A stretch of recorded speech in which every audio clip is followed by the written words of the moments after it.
Where's Kat? Daddy.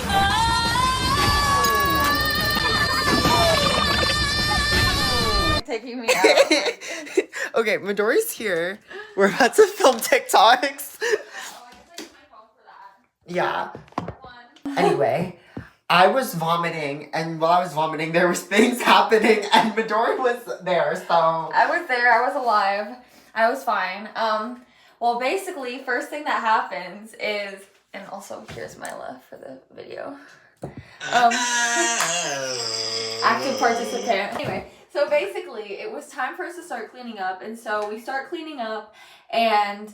You know, everybody's kind of still standing around. And so we're like, hey, everybody, get your butts to work. Because we said that, you know, if you were here, then you were going to be put to work. So we were trying to start cleaning up. We were cleaning up like about 20 minutes before everything. She was fast asleep. You were dead. I was not even asleep. I was literally like, my stomach was hurting so bad. And like, my head was pounding. And I was just like, I was trying to fall asleep. And everyone kept coming up to me like, babe. And I was unresponsive. Oh my God. Like, I literally was like, No, because like I saw you sleeping and I was like, I'm just gonna let her sleep because we were partying all night. Like we barely got any sleep. You know, she hadn't eaten anything except for one whole 30 count of chicken nuggets. I clearly didn't chew it because when I was vomiting up, it was literally like big like nugget. Like that was a whole nugget, bro. Nugget coming out of my. That's why I kept telling you I need tissue because there was just nuggets lodged in my nostrils. When I tell you, like, he comes up to me while I'm like blowing my like vomit out, and he's like, "Oh, hey V, are you okay?" And I go, and there's a whole nugget that just shoots and hits the wall, and I'm like, I'm literally like growling at everyone that night. I was growling. I was like, ugh. Oh my god, yeah. Bleeping his name. Oh yeah. Well, one of our main administrators who was there. A mystery person. A mystery man. But anyway, so we start cleaning up. Everybody's kind of congregating. Like, you know, we're going in and out of this, like, barn dominium, this shop. Going in and out, loading stuff into, like, my mom's truck, into other people's cars, putting all the appropriate things away. And then everybody starts a commotion. And someone comes inside. And basically, like, my mom was there. She was chaperoning. And so, like, my mom, two of the teacher chaperones... Or maybe only one. And then this other lady who, she was the person who secured this prom venue for us. So, you know, we have a lot to thank for her. But she was there, you know, coming to pick up her kids. And they were all talking. And then someone rushes inside the building and they're like, does anybody know how to contact the owners? And I was like, yeah, you know, like, I'm sure we... At this point, Vivi was still, like, laying down. And I was like, yeah, I could get her phone, you know, talk to these people. And then, like, the person was there. And you should probably bleep her name too. Yeah. The lady was there. So she was like, yeah, I'll get in contact them. She's like, why? And then everybody's like, oh my God, oh my God, oh my God. And they're like, you know, we need to get in contact with them. We need to turn the water supply off. And they're like, what? And so she starts rushing around. And then I go outside because I'm still like kind of cleaning up. And I'm like, whatever, like it doesn't matter. It's not important because we need to clean up and get out of there because we were going to go see a movie. And so then, everybody's kind of talking. Even our administrator, he was worried. He was like, he had his tie on and he was like searching. And so he, like, I go up, I'm like, hey, is everything okay? Like, what's happening? And I'm trying to ask people and everybody's all like just freaking out. And so I surmise based on, so this bald-headed man like runs across and he was like, yeah, like the car hydroplane that hit it and now the water keeps splashing up, keeps splashing. And I was like, okay, so maybe they hit a fire hydrant. And I was like, dang, that would suck. But I don't think that, but then I'm like, that doesn't make sense because the people turning off their water supply would not affect this fire hydrant, I don't think, at least. So then I like see my administrator and I'm like, hey, like, did someone hit a fire hydrant? And then I look over and I see like the little water line things that are like orange that stick up from the ground that tell you, hey, you know, don't drive over here, it's a water line. Well, it was laying freaking on the ground. It had been hit.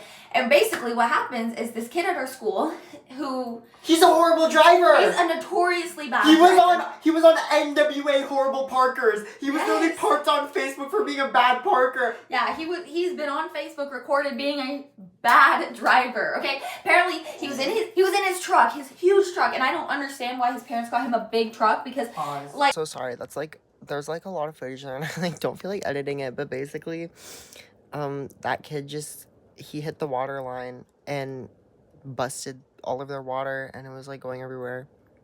And yeah, so guys, you can't see me, but it's fine. But we're headed to Taco Bell because we filmed our videos. You know, I'll insert them here, I guess. What can I say?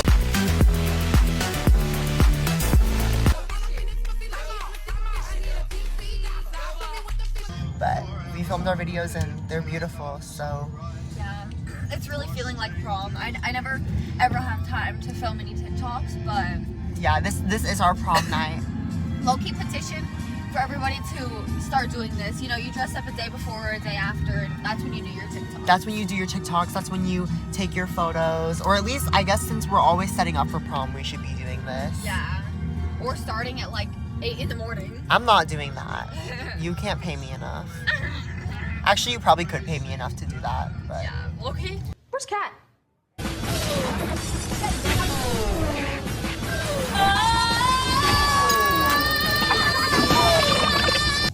This is so white of me, but the sauce is a little spicy.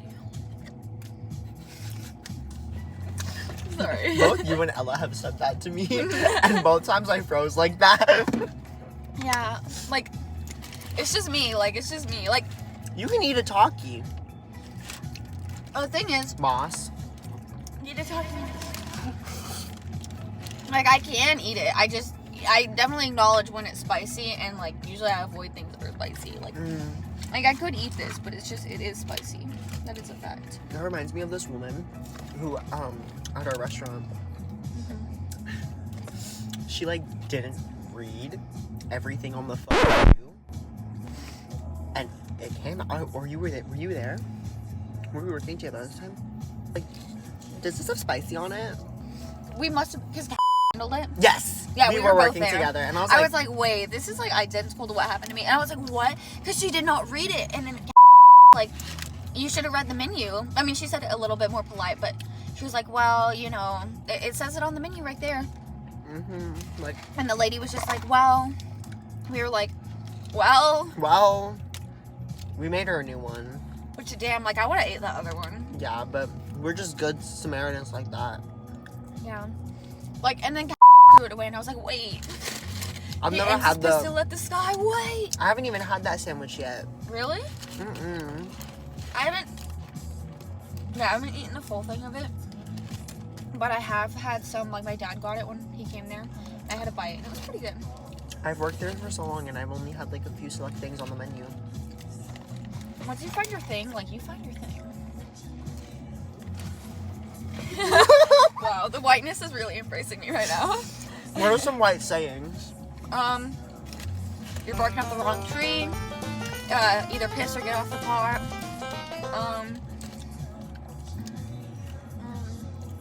I feel like these are just Southern. True. Well, I feel like that's a big part of where a lot of sayings come from. There's also, like, the classic, it's not the heat, it's the humidity. If you leave your keys, it's like, oh, I couldn't have got far without these. That's, like, very white. Oh, my grandpa Bill, he always does this. So he always gets a sweet tea. We go to, like, Acambaro and stuff for their, like, you know, every time we have an event that's, like, because we don't see that side of the family as much, so anytime there's an event, we go and eat somewhere. And he'll order his sweet tea, and then that, like, at one point the waitress will be like, refill, and he'll be like, no, I gotta drive. It's honestly so funny. That's just funny. I feel like white people just make little comments about everything. Honestly, love that. It's beautiful. It's like Asian people, except like we're offensive. Oh. Well, we're just trying to, like, make conversation. Y'all are trying to be like... Asian adults are so hateful. Like, Oh my God. I don't know, the Asian community, I think the culture is just very, like, rooted in a lot of I feel like it's a lot discipline. of comparisons. Yeah, a lot of discipline and comparison and perfection in their eyes and their eyes only. Because it's like, you could stare at a bowl of, like, fish eyes that smell nasty as hell, or a house that looks gross, but it could be perfect to them. But, like, if you just look at them the wrong way or something, or, like, you just do something wrong, then it's like, are you dumb? Yeah. I don't know. I think Asian culture needs a lot of, I think it just needs a lot of, like, I don't want to say reworkings, but because it's just like I just feel like a lot of people, understanding. yeah. I mean, I always wonder though, like, because I see people talking a lot about little things that are rooted like so much in colonism. Yeah, that's the word, yeah, it sounds weird to say, but I feel like a lot of things that come like in other cultures are from colonism, especially like negative things, because people like, you know, the Europeans went over there and they instilled things. And like I saw this one lady talking about how like whenever you go to places in Africa, the women always like shave their heads because they were trained to think that, you know, having their texture of hair was like dirty and unprofessional, which is something that people still say to this day. And it's like, yeah, I mean, when you look at Asia, like a lot of their beauty standards are based on trying to look as white as possible, or trying to appear more white, or more young, more youthful. So it's just like so much of it is based around white people, or like trying to feed into white culture, or like, you know, it's just not, yeah, it's not sustainable. And I mean, it's just, I feel like so many races are so critical on their own people, and you know, like obviously there's things that you could make criticism about, but I feel like a lot of it is just like you're tearing your community down, but you know, you need to be building up so that you can, you know, like if someone from the outside comes in and says something racist, then you can actually stand on. And I feel like that's also with the Doechii thing. Yeah. You know, she was being racist, but like I feel like a lot of Asian people need that community so that they can recognize, hey, this is racist, and we can band together and stand up. Yeah, Asians, like I see them bypass racism towards us like all the time. And personally, I don't stand for racism towards Asian people. And I posted a video talking about like how Doechii made a video with using an Asian accent, and I wish somebody would try to push me today or drag me today. Not today, not Doechii, no, baby, no honey. Not gonna happen, no, not today. It's not gonna happen today. like whether or not she did it with evil, like with you know, offensive intent, or was trying to be hurtful by it, it's more of just like as the person that Doechii presents herself as, it's just like, I just, you know, could you just say something about it? Because it just makes me uncomfortable as someone who loves and supports her. And it doesn't mean I'm not gonna like stop streaming her music or stop listening to her because she did that. Like, yeah, it was a long time ago, but it's still like she needs to say something. yeah, it's also like, I don't know her, and two people in my comment section had like a very good conversation where it was like that encapsulated everything I was thinking. I'll put it here, but the video, it's I love how you keep saying that. Like, I'll put this in the video. I'll put this here, but it's just like that whole thing.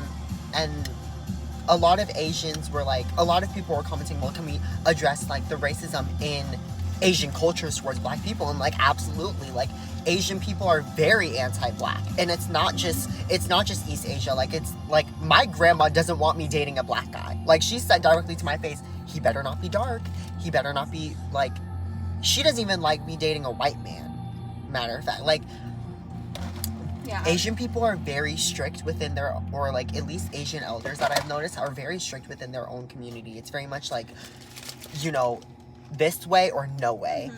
And it's hard for them to even wrap their minds around. That's also why I think there's the whole thing with lady boys, with people who still identify as boys and just like to dress feminine, and then there's the difference between that and being a trans woman. And it's really like, love a lady boy, do whatever you want, but I hate being called lady boy. I hate when people are like, oh, that's weird. Are you a lady boy? Because it's like, no, I'm not a fucking femboy. I'm not a lady boy. Like, I'm a trans. You're a girl. I'm a trans woman. Like, I'm a woman.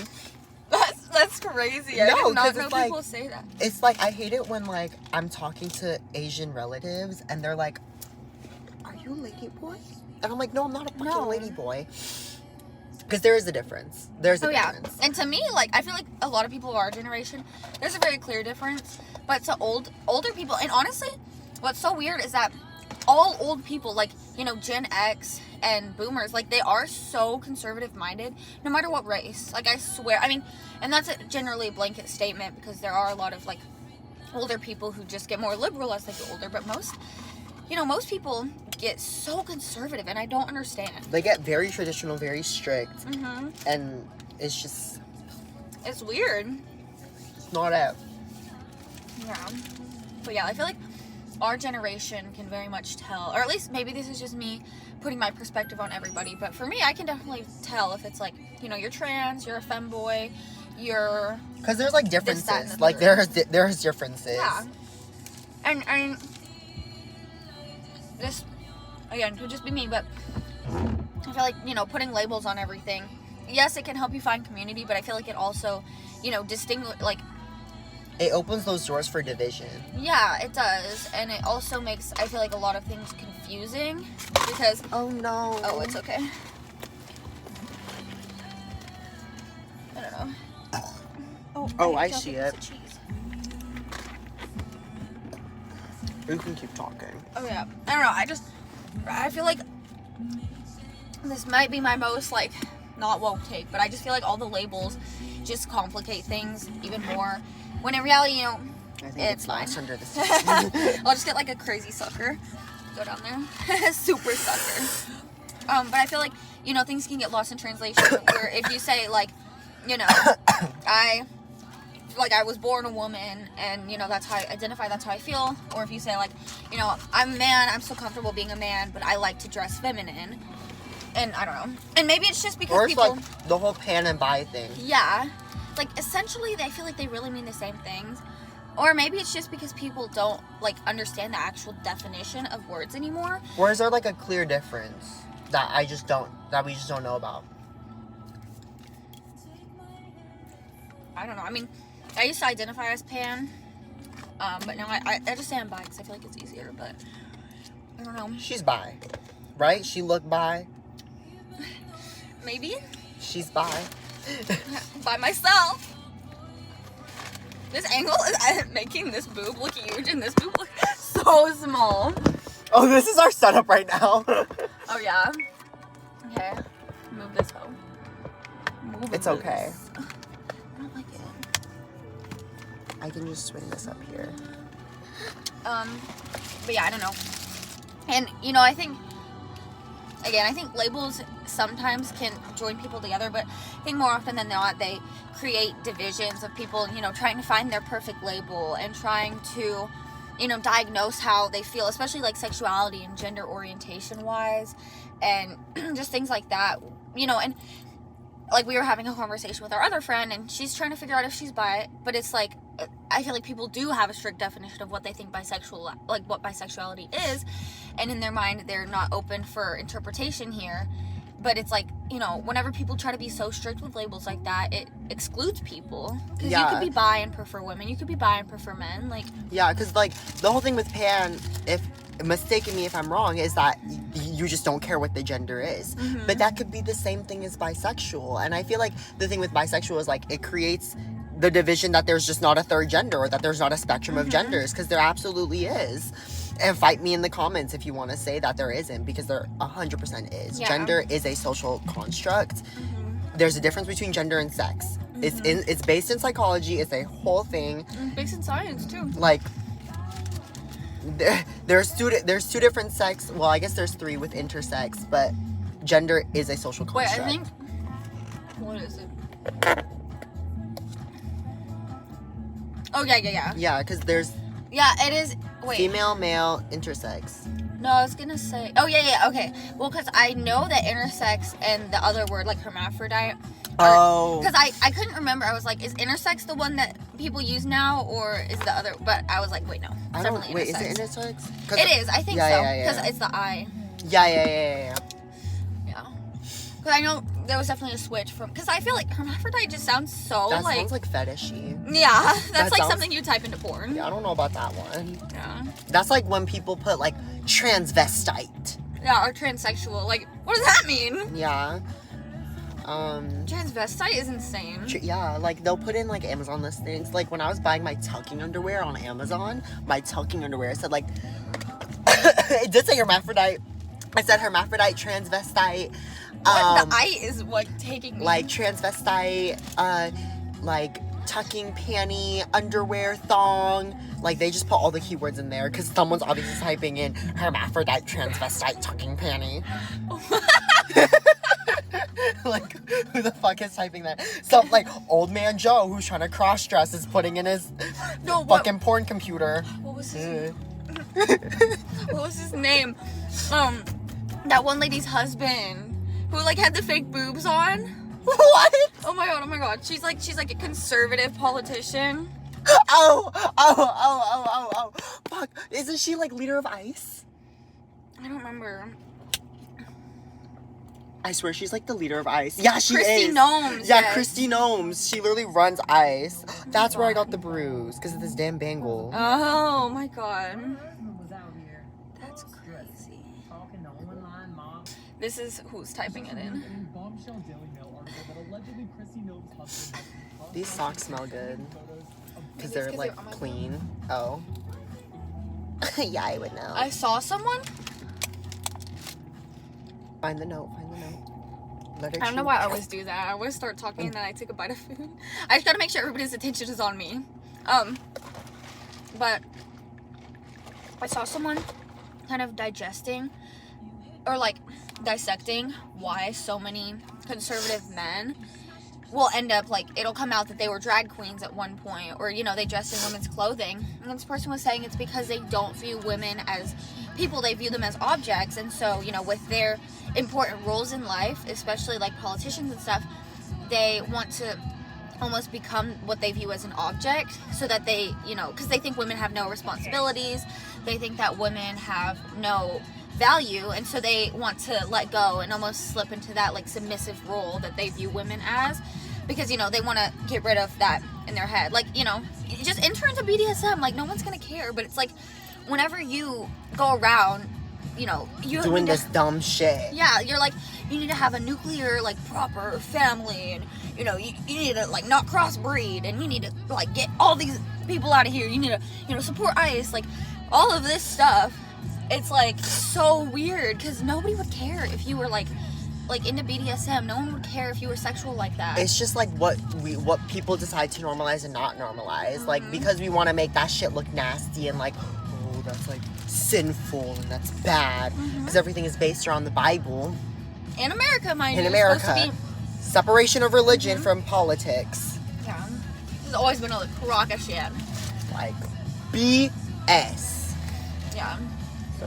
But it just really opened my eyes, because, you know, you always wonder, like, why do all of these men do that? Like, I think it was like JD Vance. Like, kinky. But yeah, I mean, that makes so much sense. Yeah. And especially because Christy Gnome's husband was, like, online. I think he was paying, like, that video said he was, like, paying models. Yeah, to, like, degrade him and stuff. Because, again, like, they want to... Paying Cassie Howard. Yeah, at this point. He became her. But, like, they want to feel like they're completely out of control. Like, they have no responsibilities. Which, I mean, if you dissect it, that's kind of what people who go into submissive roles do anyway. You know, like, that's kind of why I think submissiveness and dominance were kind of created in BDSM, because it's like, you know, some people have so many responsibilities that they just want to let go, and someone else completely controls it. And for them, that's their sense of security. But then other people, they prefer to, you know, control another person's life as well, and to be like, you know, maybe their life feels so out of control that at least in this romantic or like sexual or whatever dynamic, they can control something. The world's just fucked up. We've had like 20 different conversations in this, 34 minutes? Yeah. Oh, I don't know. Maybe I need to go back onto my college application thing and talk about, like, BDSM. Because it's definitely... Low-key, like... the psychology behind it. I was putting anything and everything. We had to do this college exercise of, like, 10 things we love. College SAI. 10 things, like, we geek out about. And I, like, literally was putting anything. Just, like, the whole thing. Like, it's not even, like, the topic itself. It's the psychology behind it. It's, like, everything that goes into it that's interesting. Yeah, and for me, like, BDSM and, you know, the movie The Secretary, which, low-key, I might be a LARPer because I haven't watched it, but... The Secretary. It's the one with Maggie Gyllenhaal, and she's like, I'm your secretary. Okay. Yeah. Okay. Well, basically, the premise of that movie is this girl who has no, like, the only way she can find control in her life is by hurting herself, but she does it in really unsafe ways, like cutting her wrist, and just, you know, like, that's her only means of control and her only means to feel, like, safe in her life. And so, you know, but again, she's doing it in unsafe ways. But then her boss, which this is the part that gets people, is like, he's really, like, he's a lot older than her. He's her boss, which is already inappropriate. Yeah. And they definitely could have picked a different, like, plot line for this. It could have been, you know, like, she's his boss, or it could have been whatever. Like, they could have been the same age, she could have been older, whatever. But basically, he sees her, like, slitting her wrist or something. Again, I haven't seen it, so this could be wrong. But, you know, he sees her doing something to her body, and he's like, no. So then they kind of enter into a dom-sub relationship. And, you know, it's definitely better for her and better for him. Because, again, like, people can be submissive because they want to have that control. Or, like, they want to lose control almost. And they want to feel safe that way. And so, low-key, like, this thing's tight as fuck. But it's okay. Sorry, I tied it really tight. It's okay. It's keeping me snatched. I remember yesterday when I was like helping everyone get ready, and I corseted Charlotte in. Like, I made it really tight the first time, and then she was like, Vivian, get this off me, I need to shit. Yeah, she didn't allow anyone in that bathroom for a while. Yeah. And then whenever I got there, it was like looser, and so I like tightened it up for her. And then she like bent over and she was like, oh, I can't breathe. And it's okay how I feel right now. Maybe if I quit yapping, but it's okay. No, I love it when you yap. I love it when my friends yap, because I think everyone's brains are so interesting. Me too. And I can never formulate things into words properly. Like, I think I always just sound like, like Brandy Nitty over here, like, Like, I think I just sound like fucking stupid sometimes, but I mean, I don't know. Hearing like all of my friends talk, and like, it like, it's like, I don't know. Like, it's so interesting to just think about and dissect. no, I get that way too, for sure. Like, I don't know, whenever you talk, like earlier when we were talking about Monster High, which, I mean, you know, not every conversation is going to be the most intellectual, but like, I was like really engaged because you were explaining everything. And I think that's the thing, you know, if you're talking about something that you're less well versed in, that you haven't, you know, probably recited to yourself in the shower 50 times, then obviously you're not going to be able to talk like that. Because I do that sometimes. This is bad. Sometimes, like earlier, I was literally in the car and I was like, you know, this is what I think, guys. No, I'll do that too. I'm like, yeah, I don't think you guys understand. Yeah, I'm like actually acting like I'm talking to a camera. Me pretending I'm replying to my TikTok comments. Yes. So, when you think of this... Ew, this is fucking soggy now. Do you want it? I'll give it a bite. Do a bite. Ooh, she's squishy. So, give that to Arlo. It's squishy. Guys, it's dead as like 5:38 a.m. and I just finished editing this video, but basically my iPad died at the point of this video, so that's about all Midori and I talked about. But let me know if y'all like those talking videos between Midori and I, because I feel like I've heard a lot of, I feel like you guys do like those, so let me know. But thanks for watching. Love you. Bye.